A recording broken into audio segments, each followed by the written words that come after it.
Andres from AA Sports reporting after attending tonight's NHL game between the San Jose Sharks and the Calgary Flames. The San Jose Sharks won 6-3 in a dominating performance, which also included Igor Chernyshov making his NHL debut. What a moment I got to cover, and a great game overall. And as you can see here, I was also lucky enough to get a puck from the game as well. A great game for the Sharks, a great win, great debut for Igor Chernyshov. With that, here are the Sharks' performance grades for this game and winning result. Offensive front, A+. Starting off with the main player many Sharks fans had eyes on before warm-ups began, the moment it was confirmed that he was called up, Igor Chernyshov, the 20-year-old Russian making his NHL debut. First off, it was a well-deserved call-up for him, with Smitty and Kudashev going down with injuries and being unable to play in this game, which were two big losses offensively for the Sharks. The team was looking to call up a player from the Barracuda, their AHL affiliate team, that could do well and bring a strong level of offensive performance. And so far this year, Igor Chernyshov has been more than that for the Sharks within their prospect pool. Chernyshov has been the best offensive player for the Barracuda so far this season. So with that, seeing him get called up was very exciting and a well-deserved opportunity for him. Not only did he make his debut, but he was on the top line for the Sharks in this game with Macklin Celebrini, and he performed well in his first ever NHL game. In his debut game, Chernyshov showed very good speed on the ice and was more than able to keep up with the pace of play. His play along the boards was rather impressive, and he won multiple notable battles for the puck along the boards for the Sharks. He even got a secondary assist in the game, and with that, his first ever point in the NHL. He didn't play like his age, and he looked and played with confidence, as if the moment wasn't too big for him. Very promising signs from Chernyshov in his first game.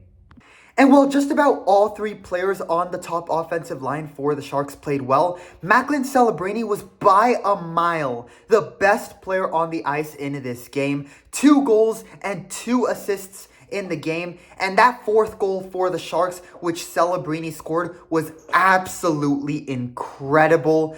He now has 18 goals and 33 assists with a total of 51 points so far this season. And we are not even halfway through the season. Team Canada would be absolutely stupid to not call him up for the Olympics. Tyler Toffoli scored the Sharks' 5th goal of the game, and Alex Wenberg, Colin Graff, William Eklund, Ty Dellandrea, and Zach Ostapchuk all recorded assists in the game. Everyone contributed through either scoring a goal or providing an assist on the goals, and that is always great to see. Defenseman, B+.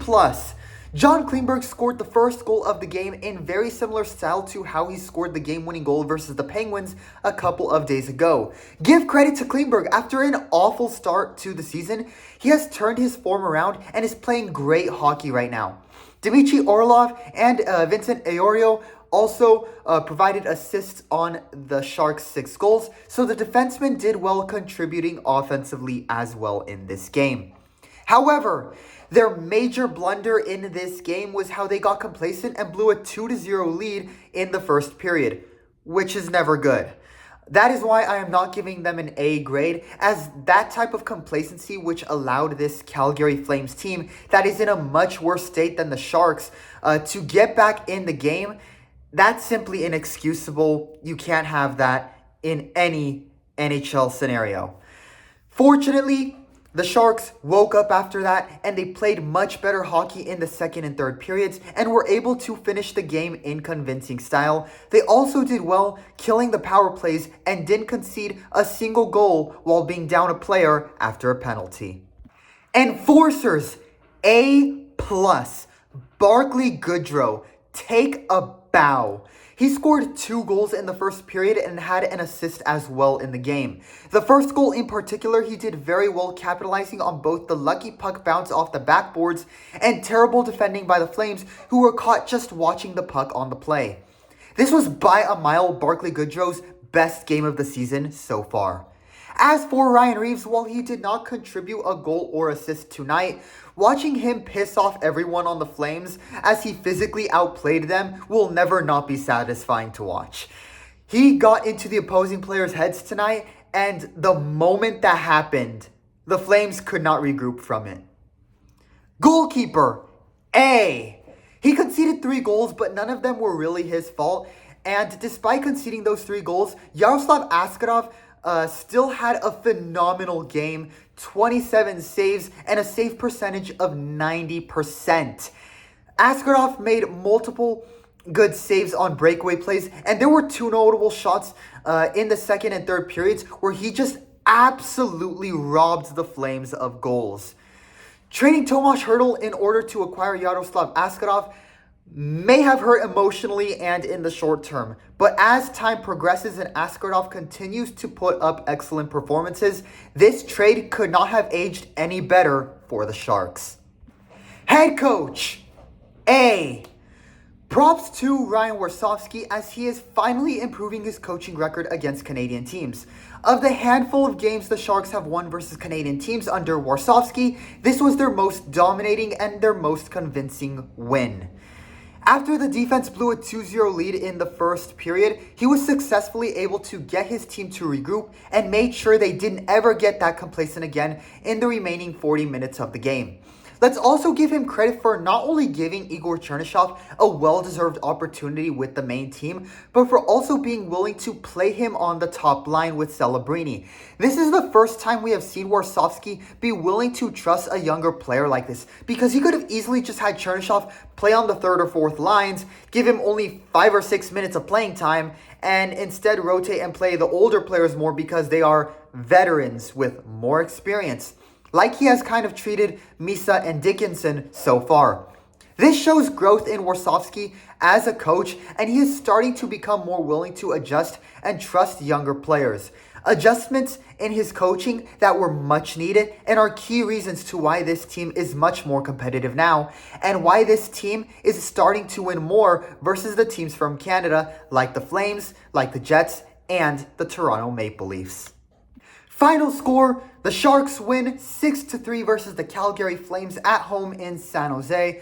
And for an overall team grade, I am giving them an A-. A great start to the game, and while blowing a 2-0 lead was not a good look for the team overall, the Sharks managed to regroup after that and put up an excellent third period performance to win the game. With this win, the Sharks currently sit in a playoff spot as a wild card team, and if they continue the good form they have shown so far, it is possible that they could make the playoffs this year. I hope so. That will be all for this video. Andres from AA Sports. Leave your opinions in the comments. Stay tuned in for more content covering the San Jose Sharks, the Mexico national team, and some major news there that broke recently. More 49ers content as they keep their playoff chances alive in the NFL. And of course, all other news around the sports world. With that, thanks for watching. Leave a like and subscribe to support the channel as the road to 300 subscribers begins now.